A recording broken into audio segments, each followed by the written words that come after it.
नमस्कार, स्वागत है आपका बड़ी बहस में। आपके साथ मैं हूं नेहा पंत। क्या कांग्रेस ने नंबर गेम में पास होने के लिए मायावती को मना लिया है? विदेशी किराना पर मायावती अपना सस्पेंस कल संसद में खत्म करेंगी। कल से संसद में चर्चा और वोटिंग होनी है। उससे पहले मायावती आज सरकार की नीति का विरोध करती तो दिखी, लेकिन एक तरीके से उन्होंने सरकार को राहत भी दे दी है। उन्होंने कहा है कि पहले कांग्रेस शासित राज्यों में ये जो एफडीआई का जो पूरा मसला है वो पहले लागू हो और फिर वहां क्या रिस्पॉन्स रहता है उसके बाद बाकी जगह इस पर विचार होना चाहिए। किराना क्षेत्र में एफडीआई की नीति के नफे नुकसान को आजमाए बिना जल्दबाजी में इस पर कोई भी निर्णय लेना हमारे लिए उचित व सही नहीं होगा। क्या मायावती और कांग्रेस में डील हो गई है? जब केंद्र की सरकार ने ये खुली छूट रखी है कि भाई ये कोई जबरन, उन्होंने ये नहीं कहा है कि भाई आप इसको लागू करो।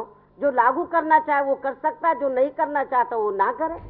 क्या कांग्रेस ने मायावती को मना लिया? ये सवाल यूं ही लोगों के मन में नहीं आ रहे। विदेशी किराना को लेकर मायावती आज जब मीडिया के सामने आई तो उन्होंने कई तरह की बातें की। शुरू में विदेशी निवेश के फायदे बताए, फिर ये भी बता दिया कि इससे देश में महंगाई नहीं घटने वाली, और जब असली बात कहने की बारी आई तो फैसला संसद में करने की बात कहकर सरकार के लिए राहत का रास्ता तैयार कर दिया। पार्लियामेंट के अंदर हम देखेंगे जो हमने सुझाव दिए हैं, तो हो सकता है कि कुछ पॉजिटिव रिस्पॉन्स है। संसद में समर्थन भले न करें, लेकिन मायावती की बातों से ये साफ लग रहा है कि संसद में वो सरकार का विरोध नहीं करने वाली। ये प्रस्ताव अब ये पार्लियामेंट के अंदर कौन लेकर आया है? बीजेपी एंड कंपनी के लोग लेकर आए हैं।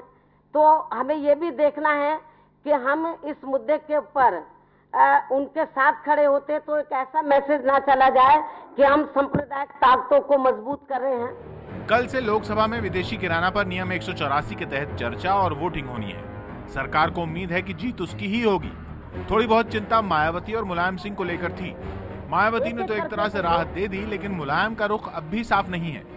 एफडीआई डिबेट है नेताजी, एफडीआई क्या विरोध करूंगा, वो तो पहले से अंडरस्टूड है। अब क्या यहाँ बोला क्या वोट पर क्या करेंगे? वोट होगा। अब तो जो बात है वो लोकसभा में कहूँगा। लेफ्ट पार्टियों का विरोध तो पहले की तरह जारी है। हमारा मानना है आज के दिन विदेशी पूंजी को अगर हमारे देश के रिटेल ट्रेड में आने देंगे तो ना देश की अर्थव्यवस्था के हित में है, ना देश की जनता के हित में। लेफ्ट और बीजेपी के विरोध के बावजूद लोकसभा में सरकार बाजी मार लेगी, लेकिन राज्यसभा की राह आसान नहीं दिख रही है। राज्यसभा में भी नियम 168 के तहत सरकार विदेशी किराना पर चर्चा को तैयार है। इस नियम के तहत राज्यसभा में चर्चा होगी और जरूरत पड़ी तो सहमति बनाकर नियम 167 के तहत वोटिंग होगी। लेकिन राज्यसभा में वोटिंग होती है तो सरकार बहुमत का आंकड़ा कैसे जुटाएगी? क्योंकि कुल 244 सीटों में से कांग्रेस के 70 वोट हैं और यूपीए के पास हैं कुल 94 vote. Samajwadi party, BSP, RJD, LJP और निर्दलीय मिलाकर 31 हैं जो सरकार को बाहर से समर्थन दे रहे हैं। इनको जोड़कर सरकार का आंकड़ा हो जाता है 125 का। अगर बीएसपी और एसपी वोटिंग से खुद को अलग कर लेते हैं तो सदन की कुल संख्या होगी 220। लेकिन यूपीए के 94 हैं और बाहरी समर्थन मिलाकर भी सरकार का आंकड़ा 101 का ही होगा, यानी बहुमत से 10 कम। मतलब सरकार के लिए राज्यसभा में विदेशी किराना की राह आसान नहीं दिख रही है, लेकिन कांग्रेस को लगता है कि उसे नंबर गेम की चिंता करने की जरूरत नहीं पड़ेगी। जहां तक संख्या का सवाल है, हमारे पास संख्या पूरी है, हम इसे पास करा सकेंगे। अब इंतजार कीजिए मंगलवार शाम तक का, क्योंकि तस्वीर तभी साफ होगी कि विदेशी किराना पर अब तक सस्पेंस बनाकर रखने वाले मुलायम और मायावती कहां खड़े होते हैं। तो बड़ा सवाल यही है कि क्या मायावती और सरकार के बीच कहीं ना कहीं डील हो गई है? क्या कांग्रेस पार्टी ने मना लिया है मायावती को एफडीआई के मुद्दे पर? सभी खास मेहमान इस चर्चा में हमारे साथ जुड़ रहे हैं। हमारे साथ मौजूद हैं कांग्रेस पार्टी के नेता शकील अहमद साहब, साथ ही समाजवादी पार्टी के नेता शैलेंद्र कुमार जी हमारे साथ इस चर्चा में जुड़ गए हैं। इसके साथ ही बद्री नारायण जी, जो कि दलित समुदाय की राजनीति को बहुत अच्छी तरह से समझते हैं, वो हमारे साथ इस चर्चा में मौजूद हैं और साथ ही मेरे वरिष्ठ सहयोगी विजय विद्रोही भी इस चर्चा में हमारे साथ मौजूद हैं। मेरा पहला सवाल आपसे शकील अहमद साहब, बड़ा सवाल उठ रहा है जो आज मायावती ने जो बातें कही हैं उसके बाद कि क्या कांग्रेस पार्टी ने विदेशी किराना के मुद्दे पर मायावती को मना लिया है?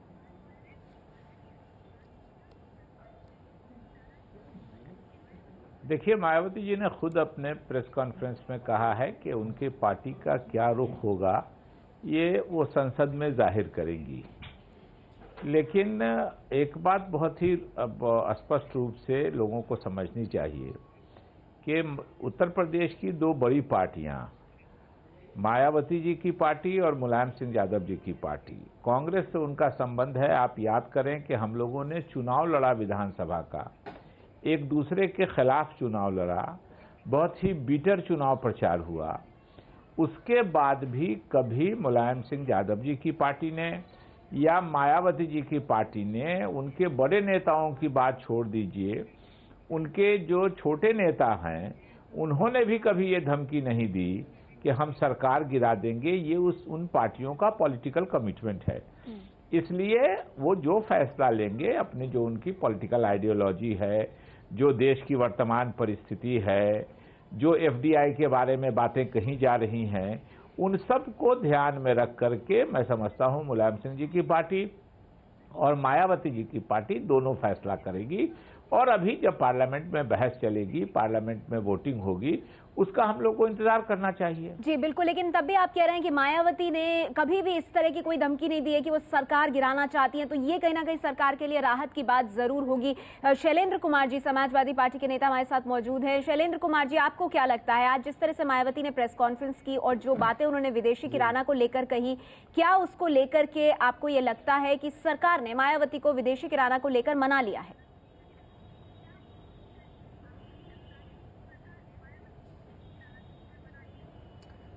देखिए, मायावती जी के बयान पर या कांग्रेस की क्या डील हुई है उस पर मुझे कुछ कहना नहीं है। ये उनके दल का मामला है, वो खुद बेहतर फैसला ले सकती हैं। लेकिन जहां तक समाजवादी पार्टी का है, आज सुबह भी मैंने कहा और इसके पहले भी हमारे लीडर ने भी कहा है कि जब भी प्रेस वाले, इलेक्ट्रॉनिक मीडिया या प्रिंट मीडिया के लोग मिलते हैं तो इस बात को अक्सर पूछते हैं कि वोटिंग में क्या करेंगे। वोटिंग का सवाल तो ये बाद में आता है। सबसे पहले तो ये है, हमारी पार्टी, हमारे नेता माननीय मुलायम सिंह यादव जी ने हमेशा ये कहा है कि ये देश हित में नहीं है और जो भी खुदरा व्यापार में जो रिटेल हमारे हैं, फुटकर विक्रेता हैं, विदेशी निवेश अगर होगा 51% तो मेरे ख्याल से 51% होगा, तो इसमें जो है छोटे जो फुटकर व्यवसायी हैं उन पर बहुत बड़ी मार होगी।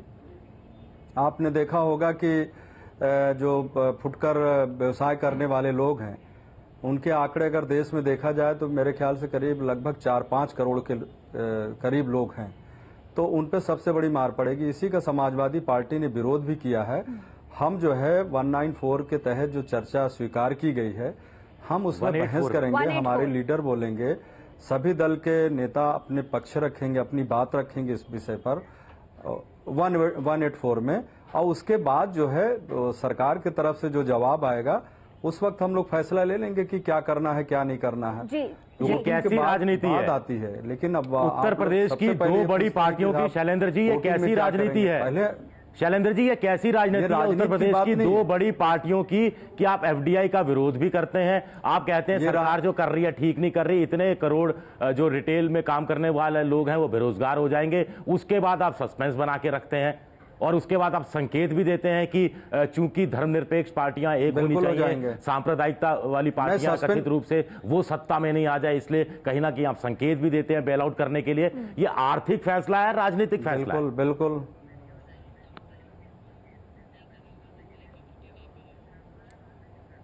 अब देखिए, आप सवाल भी कर रहे हैं, आप जवाब भी उसका दे रहे हैं, तो उसमें मुझे कोई टिप्पणी नहीं करनी है। लेकिन समाजवादी पार्टी का जब भी कोई फैसला रहा है वो स्पष्ट रहा है और बहुत से ऐसे मसले आए हैं जिसमें समाजवादी पार्टी ने हमेशा जो है प्रत्यक्ष रूप से अपने फैसले उसने सुनाए हैं।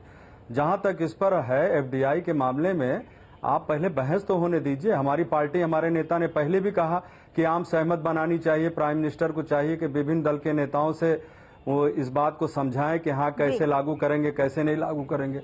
और जहां तक सवाल है, एफडीआई को जो है थोपा नहीं जाएगा कि हर राज्यों पे थोप दिया जाएगा जबरदस्ती।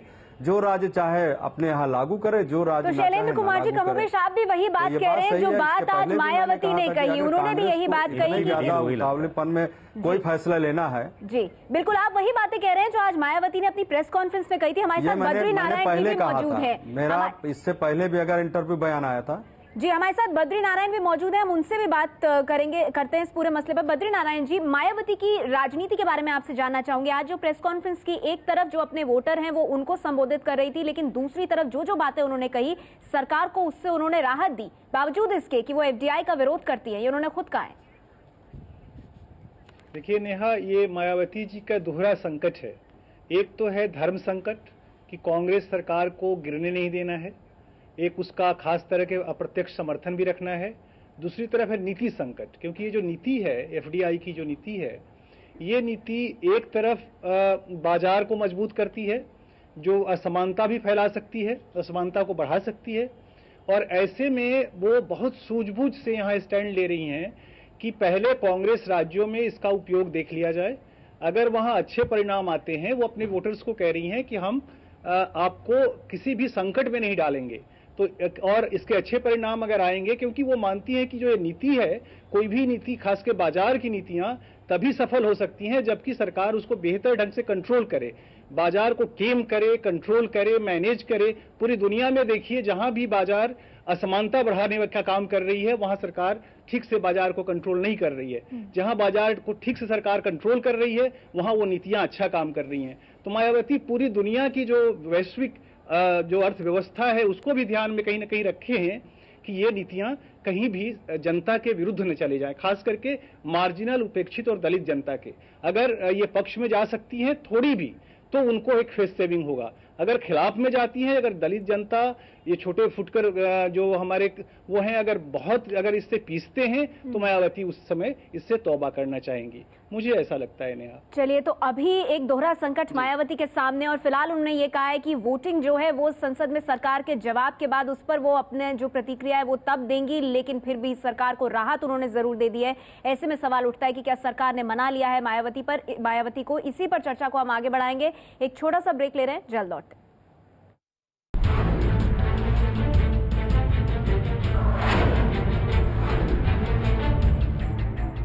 जी का दोहरा संकट है। एक तो है धर्म संकट कि कांग्रेस सरकार को गिरने नहीं देना है, एक उसका खास तरह के अप्रत्यक्ष समर्थन भी रखना है। दूसरी तरफ है नीति संकट, क्योंकि अगर दलित जनता, ये छोटे फुटकर जो हमारे वो हैं, अगर इससे पीसते हैं, तो मायावती उस समय इससे तौबा करना चाहेंगी।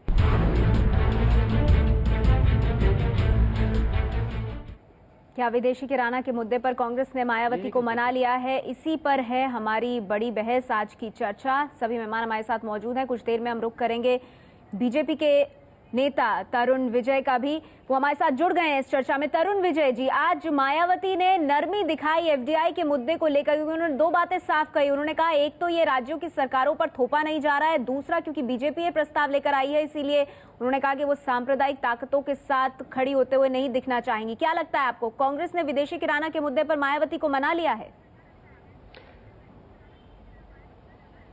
देखिए, जिन्होंने अपने राज्य में सबसे ज्यादा सांप्रदायिक दंगे देखे, उनके साथ वे शामिल हो सकती हैं, और वे क्यों शामिल होती है ये बताने की आवश्यकता ही नहीं है। सारा हिंदुस्तान जानता है क्या डील होती है, क्या डील नहीं होती है। यह बात न पर्दे के पीछे छिपी है, न किसी के लिए रहस्य की बात है। तो उनका कांग्रेस के हर क्रिटिकल मौके पे साथ देना, ये सभी लोग मानते हैं कि और कोई दे ना दे, वो भीतर जाके सदन में हंगामा करेंगे, लेकिन वो केवल नूरा कुश्ती होती है। तो हम देश के हित में एफडीआई का विरोध कर रहे हैं। इससे बेरोजगारी बढ़ेगी, करोड़ों रिटेलर्स एलिमिनेट हो जाएंगे, किसानों को, मजदूरों को सबसे ज्यादा इससे नुकसान होगा, और कोई ऐसा क्षेत्र नहीं है जो इस एफडीआई से लाभान्वित होता हो। सड़कें नहीं है, बिजली नहीं है, केवल कोल्ड स्टोरेज बनाने के लिए विदेशियों के दबाव में यह एफडीआई रिटेल में लाया जा रहा है। ये तो आप सब बहस में कल बोल देंगे। विरोध करना देशभक्ति की कसौटी है हमारे लिए। सवाल है आपसे तरुण विजय जी, मेरा एक सवाल है आपसे, आपको लगता है जो मायावती कह रही हैं, जो उनका रुख है, वैसा का वैसा रुख आपको लगता है कि समाजवादी पार्टी का भी रहने वाला है?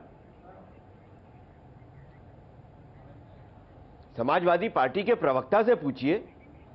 वो भी उसी सुर में बोल रहे हैं जवाब आप बीजेपी के प्रवक्ता से पूछना चाहते हैं, तो वो आप एनालाइज करिए, आप उसको एनालाइज करिए। कल सदन में सबके सामने प्रकट हो जाएगा कि कौन इस देश के किसान, मजदूर और गरीबों के साथ में है और कौन धनपतियों के साथ और अमेरिका पतियों के साथ है। जी ये तो लड़ाई उनके बीच में है, शैलेंद्र कुमार जो देश के मालिक है और जो अमेरिका के मालिक है। और जीतता कौन है, कल देखेंगे।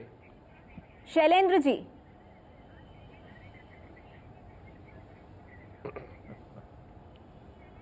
जी बताएं।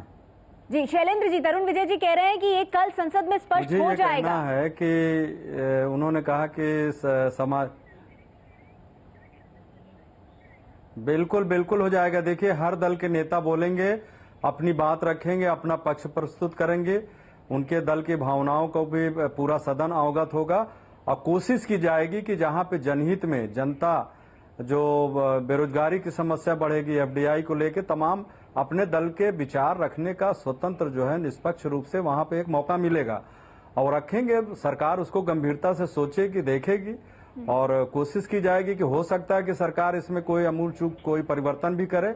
ऐसी बात नहीं कि देखिए, देश की सबसे बड़ी पंचायत जब बैठती है लोकसभा, तो विभिन्न दलों के नेताओं के, विभिन्न दल के सदस्यों के जो सुझाव विचार आते हैं, तो कभी कभी ऐसा भी देखा गया है कि जो भी बिल रहे हैं, अध्यादेश जो भी पारित हुए हैं या जो अध्यादेश रखे गए हैं, विधेयक रखे गए हैं, उस पर बहस होती है। अगर तो शैलेंद्र कुमार जी, हम क्या समझे, आप ये कहने की कोशिश कर रहे हैं कि समाजवादी पार्टी का कल कोई ऐसा स्टैंड हो सकता है जिससे कि सरकार विदेशी किराना के मुद्दे पर दबाव में आ जाए? ऐसा कुछ कर सकती है कल समाजवादी पार्टी?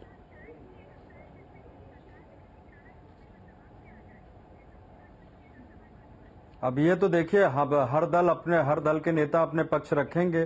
सरकार दबाव में आती है, नहीं आती है, तो सरकार को फैसला लेना पड़ेगा। शकील साहब के ऊपर है। शकील साहब, ऐसा क्या कह दिया इनके कान में आपने मायावती और मुलायम सिंह के कि दोनों आपके साथ नजर आते होगा? ये मैं एक सवाल तरुण विजय जी से करना चाहता हूं। देखिए, मैंने पहले ही कहा कि इन दोनों का जो राजनीतिक कमिटमेंट है उसको जितना सलाम किया जाए कम है, इसलिए कि एक बार भी 2009 से जो उन्होंने समर्थन शुरू किया इस सरकार को, इतने बिटर इलेक्शन के बाद भी एक बार भी आप या तो समाजवादी पार्टी के या बसपा के मायावती जी की पार्टी के एक नेता का बयान दिखला दीजिए जो इन्होंने कहा होगा कि हम सरकार के खिलाफ। शकील अहमद साहब, आप जिसको राजनीतिक कमिटमेंट कह रहे हैं, तरुण विजय उसे डील की संज्ञा दे रहे हैं। शकील जी, अरे तरुण विजय तो खिसियानी बिल्ली के तरह खंभा नोचता है, यहाँ पर वक्ताओं का मुंह नोचने पर लगे हुए हैं। वो ऐसा लग रहा है कि उनको मौका मिल जाए तो सपा के और बसपा के वो प्रवक्ताओं का मुंह नोच लेंगे। आप अपनी हार देख करके इतने क्यों परेशान हो गए हैं तरुण विजय जी? आपको किसी हालत में आप जीत नहीं देख सकते हैं। वैसे भी ये कोई फाइनेंशियल आप बोल सकते हैं, हार जीत ये पर बहुत प्रभाव नोचने वाली भाषा, मोरल वैल्यूज की बात है, नोचने वाली भाषा, आपातकाल की भाषा, आप ऐसा कर रहे हैं और जनता के दमन की भाषा आप बोल सकते हैं। शकील साहब, हम उनके बारे में कुछ नहीं बोल रहे, लगे हुए हैं। इसलिए कम से कम शालीनता का तो परिचय दीजिए। हर पार्टी अपनी अपनी तरह सोच रख रही है, हर पार्टी को अपनी बात कहने का अधिकार है, हर पार्टी को अपना वोट की बात है। अपना वोट देंगे, जो लोग चाहेंगे, उनके नेता क्या बोलते हैं वो वोट कहाँ देते हैं। आप कौन डिक्टेट करने वाले होते हैं कि आप डिक्टेट करा रहे हैं? आप ही इस देश के शुभचिंतक हैं। आप थे तो आप 100% एफडीआई ला रहे थे रिटेल में। आपका डॉक्यूमेंट विजन में था कि हम लावेंगे एफडीआई।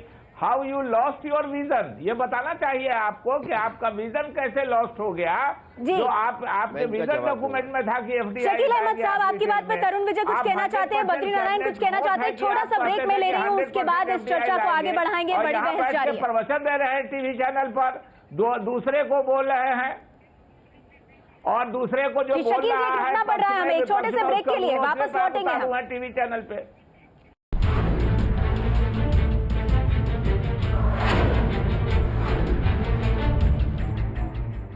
अरे तरुण विजय तो खिसियानी बिल्ली के तरह खंभा नोचता है, यहाँ पर वक्ताओं का मुंह नोचने पर लगे हुए हैं। वो ऐसा लग रहा है कि उनको मौका मिल जाए तो सपा के और बसपा के वो प्रवक्ताओं का मुंह नोच लेंगे। आप अपनी हार देख करके इतने क्यों परेशान हो गए हैं तरुण विजय जी? ये मुंह नोचने वाली भाषा, मोरल वैल्यूज की बात है, मुंह नोचने वाली भाषा, आपातकाल की भाषा, आप ऐसा कर रहे हैं और जनता के दमन की भाषा आप बोल सकते हैं शकील साहब। हम उनके बारे में कुछ नहीं बोल रहे हैं। लगे हुए हैं।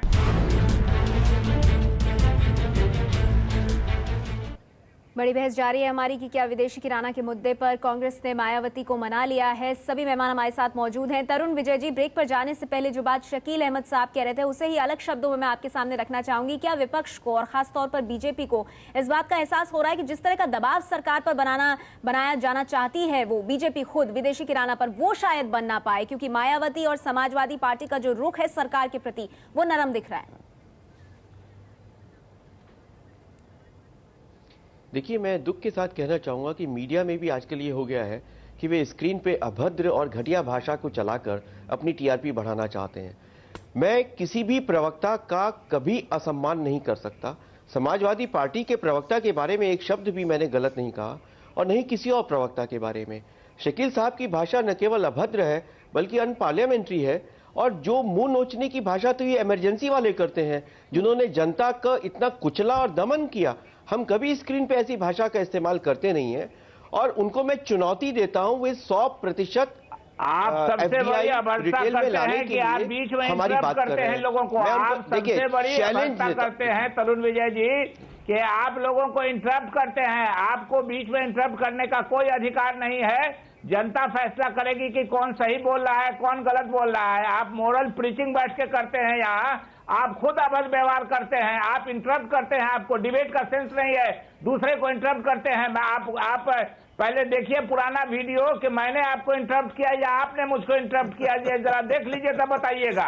आप खुद अभद्रता करते हैं और दूसरे पर बात करते हैं। मैं एक बार किसी को इंटरप्ट नहीं करता हूं जब तक कोई मुझको इंटरप्ट नहीं करता है। आपने इससे पहले मुझको इंटरप्ट किया है, देखिए जरा पहले वीडियो। चलिए शकील साहब, छोड़िए हम बातों को। इन्होंने इंटरप्ट नहीं किया था, ये बात नहीं कीजिए आप। देखिए इन्होंने इंटरप्ट नहीं किया था, वो तरुण विजय है, मैं विजय विद्रोही हूं। मैंने इंटरप्ट किया था आपको, आप छोड़ दीजिए इस बात को। और ये आप जो मुंह नोचने वाली बात कर रहे थे उससे हमारा चैनल भी आपके साथ सहमत नहीं है। इस तरह की भाषा को लेकर विजय, चलिए हम विषय पर आते हैं, विषय पर छोड़िए, चलिए हम विषय पर आते हैं, विषय पर आते हैं। मैंने तरुण मुझे बात पूरी करने दीजिए, मैं आपके शो पे जा रहा हूं, मुझे अपनी बात पूरी करने दीजिए। शकील अहमद साहब, विषय पर आते हैं। ये बात हो गई और इस पर सभी पक्षों ने अपनी बात कह दी। तरुण विजय जी, जो विषय आज का मूल है और जिस पर हम चर्चा कर रहे हैं, मुहावरा है, बिल्कुल विषय तो आप करना नहीं चाहते। देखिए मूल ले चलेला मुहावरा है, ये कौन गलत बात है? शकील अहमद साहब सुन लेते हैं। तरुण विजय जी, जी बोलिए। देखिए, एफडीआई पे शकील साहब ने कहा कि हम 100% करने, मैं उन्हें चैलेंज करता हूं। आप एक डॉक्यूमेंट दिखा दीजिए, एक प्रूफ। आप गलत और असत्य बात कह के क्या कांग्रेस का कवच बनेंगे? कांग्रेस के पास कोई तर्क नहीं है तो वे गलत और असत्य बातों को टीवी स्क्रीन पर लाकर ये कहना चाहेंगे कि वे सही हैं। ऐसा तो कभी संभव नहीं हो सकता है। जो पार्टियां कांग्रेस को हर क्रिटिकल मोमेंट में समर्थन देती हैं उनके बारे में कुछ भी कहना व्यर्थ है, क्योंकि सब कुछ जानते हैं। एफडीआई से इस देश का सबसे बड़ा नुकसान होगा कि किसान, मजदूर, गरीब उसको बेरोजगार हो जाएगा। एफडीआई ये जो रिटेल में ला रहे हैं ये केवल कोल्ड स्टोरेज चेन के लिए ला रहे हैं और उन जगहों पे ला रहे हैं जहां बिजली नहीं पहुंचती है, सड़कें नहीं है। बिल्कुल तरुण विजय जी, ये भाजपा का हमेशा से यही मानना रहा है और यही बात सरकार के पास कोई जवाब भी कहेगी। बिल्कुल, लेकिन आपसे एक सवाल, हम हमेशा से एफडीआई के विरोध में रहे हैं, चाहे हम एनडीए की गवर्नमेंट में थे या अब है। मैं ये कहना चाहता हूं कि जो तरुण विजय जी अभी बात कह रहे थे कि एफडीआई और ये जो बाजार है ये बेरोजगारी बढ़ाती है, तो मोदी तो उसके सबसे बड़े क्लेमेंट बनने की कोशिश कर रहे हैं। मोदी उस बाजार के सबसे बड़े अगुआ बनने की कोशिश कर रहे हैं। लेकिन आप देखिए, कोई भी, चाहे वो बीजेपी करे या कांग्रेस करे, बाजार, एफडीआई लेड बाजार कभी भी ऑल इंक्लूसिव हो नहीं सकती। वो कहीं ना कहीं वो बड़े पैमाने पर बेरोजगारी बढ़ाएगी। सवाल है कि उसको किस तरह से टेम किया जाए, किस तरह से कंट्रोल किया जाए। और बीजेपी ने तो दिखा दिया स्वदेश, उसमें मोरल कंटेंट उस बाजार में कैसे विकसित किया जाए, ये बड़ा चैलेंज है और कांग्रेस के सामने बड़ी चुनौती है। मायावती शायद वही देखना चाहती हैं कि अगले दिनों कैसे, देखिए मैं आपको बताता हूँ राज्यों में किस तरह से। और दूसरा मैं बताऊं कि स्वदेशी का जो हालत खुद बीजेपी ने कर दिया, गोविंदाचार्य कहां पड़े हुए हैं, तो ये कहां मोरल कंटेंट ला सकते हैं। इन्होंने तो हिंदुत्व की जो एकदम एग्रेसिव फॉर्म है उसके साथ बाजार को जोड़ने की कोशिश की है, जो कि मारक है। आप बताइए वो कहां ले जाएंगे। तरुण विजय जी, संक्षेप में इसका आप जवाब देना चाहेंगे? संक्षेप में देखिए बहस मुद्दों पे हो सकती है, बहस एकदम जनरलाइज आप यहां से वहां तक पहुंच जाएं जिसका कोई अर्थ ना, उस पर बहस नहीं हो सकती। नरेंद्र मोदी जी ने कभी भी रिटेल में एफडीआई का समर्थन नहीं किया।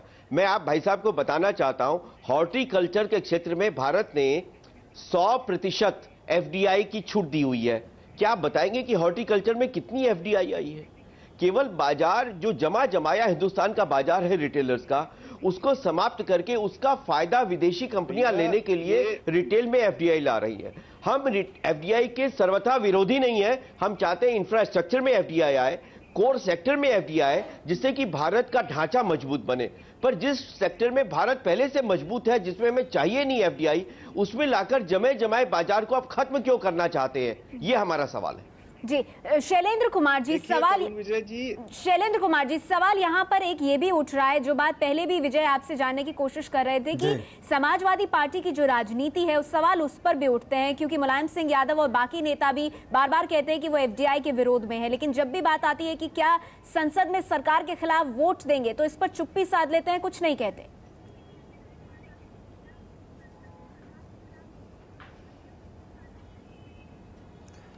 देखिए, ये बात मैंने पहले भी कहा था, फिर आपने वोट की बात कह दिया। हम ये कह रहे हैं कि जो एफडीआई का मुद्दा है हमारे पार्टी का क्लियर कॉन्सेप्ट है। कल बहस 184 में हो रही है, सभी दल के नेता अपनी बात रखेंगे, स्पष्ट करेंगे, सरकार के भी जवाब सुने जाएंगे, उसके बाद वोट का मामला आएगा तो उसमें देखा जाएगा। हमारे नेता के समाजवादी पार्टी के कथनी करनी में कभी कोई फर्क नहीं रहा। लेकिन जो नेता कहते हैं उसको करते हैं, ऐसी बात नहीं है। छोटी सी चीज, और खासकर जहां तक चुनाव की बात है कि चुनाव जो है, साहब ने जो बात बहुत साफ तौर पे कही, राजनीतिक कमिटमेंट हमेशा रहा है मायावती जी का भी और आपकी पार्टी का भी, तो वो राजनीतिक कमिटमेंट की जो बात कर रहे हैं उससे साफ लग रहा है कि आप लोगों की तरफ से कहीं ना कहीं सरकार को राहत है। देखिए, समाजवादी पार्टी का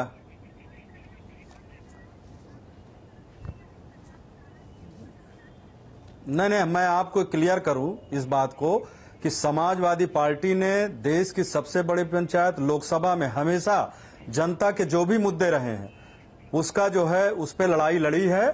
जो जनहित के मुद्दे रहे उसमें सरकार का समर्थन किया है, और जनहित के मुद्दे नहीं रहे तो उसका जम के हम लोगों ने विरोध किया है। यहां तक कि संसद के बाहर जिला हेडक्वार्टर से लेकर और देश की सबसे बड़ी पंचायत लोकसभा में फ्लोर पे जाके भी हम लोगों ने विरोध किया। हम लोग कभी जो है दब के कभी बात अपनी नहीं रखते कि कमजोरी में बात रखें या किसी के दबाव में बात रखें। हमारे नेता की स्पष्ट नीति है, स्पष्ट तरीके से हमारे पार्टी की नीति है, उसका जब वो जवाब देते हैं। इस पर शकील अहमद साहब भी कुछ कहना चाहते हैं। जी शकील अहमद साहब। नहीं, मैं तरुण विजय जी की बात पर कहना चाहता हूं कि टीवी चैनल पर बैठ के वो सत्य को असत्य बनाने पर तुले हुए हैं। उनके यहाँ कैबिनेट नोट है, अभी जब पार्लियामेंट में बहस होगी और सरकार के तरफ से जो लोग बोलेंगे वो बताएंगे और दिखाएंगे। उनके विजन डॉक्यूमेंट को, अपने विजन डॉक्यूमेंट को वो नकार रहे हैं कि उनके विजन डॉक्यूमेंट में रिटेल में एफडीआई की बात थी, और यहाँ टीवी चैनल पर बैठ करके असत्य बोल करके लोगों को गुमराह करके वो पार्टी का स्टैंड बदलने की कोशिश कर रहे हैं। और आज भी जो बात है कि वो लगता है कि अपनी हार देख करके, कल होने वाली हार, परसों वोटिंग में होने वाली हार देख के बेचैन हो गए हैं, इसीलिए वो बुरा भले बात कह रहे हैं समाजवादी पार्टी के प्रवक्ता को और दूसरे जो लोग इसके खिलाफ बोल रहे हैं। इतना पेशेंस लूज नहीं करना चाहिए। आप पढ़े लिखे विद्वान आदमी हैं कि हार को हार स्वीकार करना चाहिए, और अपनी गलती को कि हमारी सोच उस समय दूसरी थी, हम विपक्ष में आ गए हैं तो हमारी सोच दूसरी है, ये कहने में क्या, ये स्वीकार करने में क्या लगा हुआ है? शकील अहमद साहब, चलिए जवाब ले लेते हैं तरुण विजय जी से, इस पर जवाब ले लेते हैं। एफडीआई का आपका विजन डॉक्यूमेंट है। मैं इसका जी तरुण विजय जी, आप जवाब देना चाहेंगे? शकील अहमद साहब ने विजन डॉक्यूमेंट की बात की है। पढ़ा है हाँ, देखिए मेरा विजन डॉक्यूमेंट शायद उन्होंने ज्यादा पढ़ा है। मैं तो आज इस क्षण भी उन्हें चुनौती देता हूं, वो विजन डॉक्यूमेंट मुझे दिखा दे, मेरे पास तो रखा हुआ है और उसमें नहीं है, वो मुझे दिखा दे।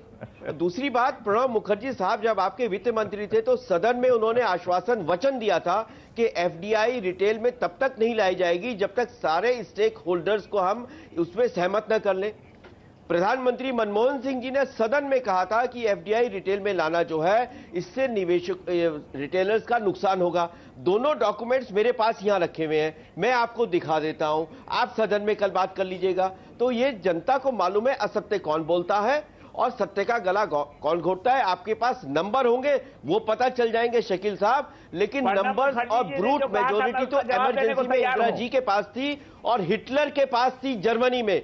उससे वो सत्य नहीं हो गए, उससे वो सही साबित नहीं हो गए। जी, प्रणब मुखर्जी वाली बात का जवाब देना चाहते हैं शकील अहमद साहब, उसे हमेशा परास्त होना पड़ेगा। जी जी, देखिए, प्रणब मुखर्जी जी जब वित्त मंत्री थे तो उन्होंने कहा था कि हम सबसे बात करके सदन में बात करेंगे।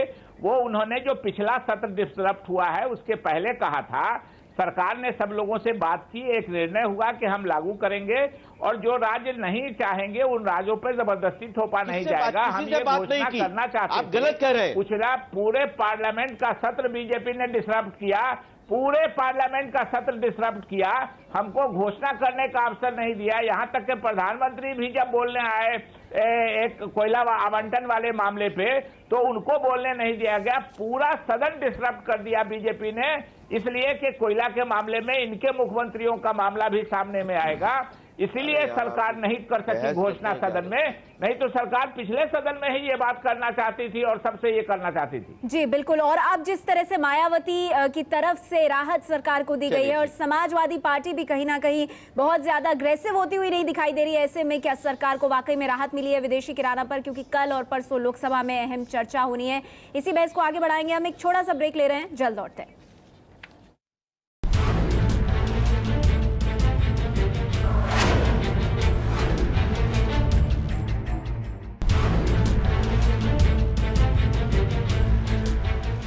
चैलेंज करता हूं, आप एक डॉक्यूमेंट दिखा दीजिए, एक प्रूफ। आप गलत और असत्य बात कह के क्या कांग्रेस का कवच बनेंगे? कांग्रेस के पास कोई तर्क नहीं है तो वो गलत और असत्य बातों को टीवी स्क्रीन पर लाकर ये कहना चाहेंगे कि वे सही है। ऐसा तो कभी संभव नहीं हो सकता है। नहीं, मैं तरुण विजय जी की बात पर कहना चाहता हूं कि टीवी चैनल पर बैठ के वो सत्य को असत्य बनाने पर तुले हुए हैं।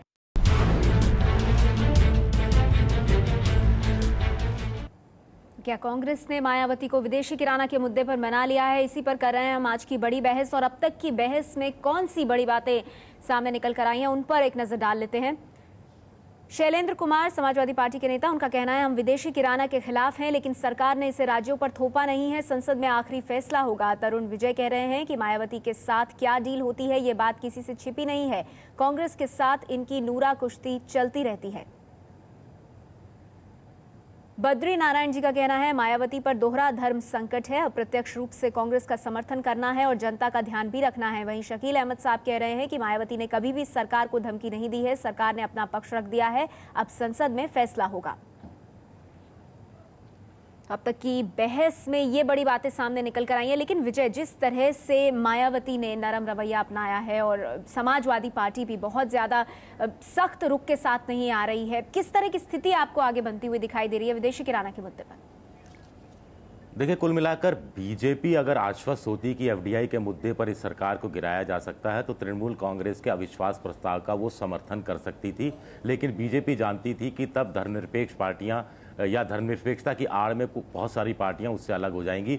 उन्हीं परिस्थितियों का सामना बीजेपी शायद अभी भी कर रही है। लेकिन बीजेपी भी इसमें हल्की सी सियासत यह है कि बीजेपी चाहती है कि इस बहाने सारी पार्टियां एक्सपोज हो जाएं कि एफडीआई के मुद्दे पर, यानी जो एक बहुत बड़ा वोट बैंक है वैश्य समाज का, वो उस वोट बैंक पर किसका कब्जा रहता है या कौन अपनी कथनी करनी को लेकर अलग अलग तरह की बातें करता है, पहली बात। और दूसरी, जो कांग्रेस ने बड़ी चालाकी से ये जो आर्थिक फैसला होना चाहिए था, इससे समाजवादी पार्टी या मायावती या दूसरी पार्टियों की मजबूरी कहें या जो भी कहें, उसके रूप में इस आर्थिक फैसले को, मैं पहले भी कह चुका हूं, इसको एक राजनीतिक फैसले में बदल दिया है। और अब राजनीतिक फैसले में जब बदल दिया है तो इसमें बीजेपी जानती है कि कम से कम लोकसभा में तो उस उसे कांग्रेस निकाल ही लेगी। राज्यसभा में मुझे अभी भी लगता है मामला कहीं ना कहीं फंस भी सकता है। शकील अहमद साहब, ये अभी भी सरकार के लिए दुविधा की बात बन सकती है, क्योंकि लोकसभा में भले ही सरकार के पास संख्या हो, लेकिन राज्यसभा में स्थिति मुश्किल हो सकती है, जब बार बार समाजवादी पार्टी कह रही है कि वो वोटिंग के वक्त अपना फैसला सुनाएगी।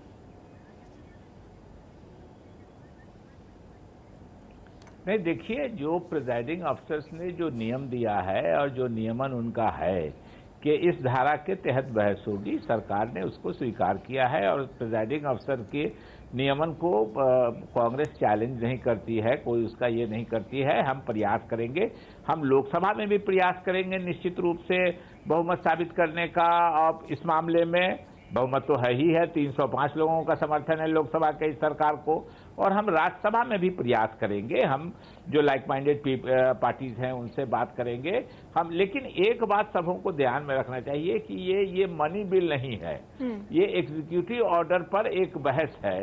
तो थोड़ी देर के लिए अगर 19-20 हो भी जाती है कहीं, तो उससे सरकार के स्थायित्व पे या सरकार के इस पर कोई ये नहीं होता है। लेकिन फिर भी ये एक गंभीर विषय है, हमने देश के हित में ये काम किया है, इसलिए हम लोकसभा में भी और राज्यसभा में भी हम चाहेंगे कि हमको बहुमत मिले और हमारा जो एग्जीक्यूटिव ऑर्डर होता है जिसको अब प्रिजाइडिंग अफसर। शकील अहमद साहब, वक्त मेरे पास बहुत कम है, लेकिन आपने कुछ अहम बातें कही हैं। हम शैलेंद्र कुमार जी से भी उनका पक्ष ले लेते हैं। शैलेंद्र कुमार जी, अब जो स्थिति है उसको लेके भी सवाल उठ रहे हैं, ये कि मजबूरी है समाजवादी पार्टी की भी, और ऐसे में सरकार के विपरीत जाना बहुत संभव नहीं होगा आपकी पार्टी के लिए।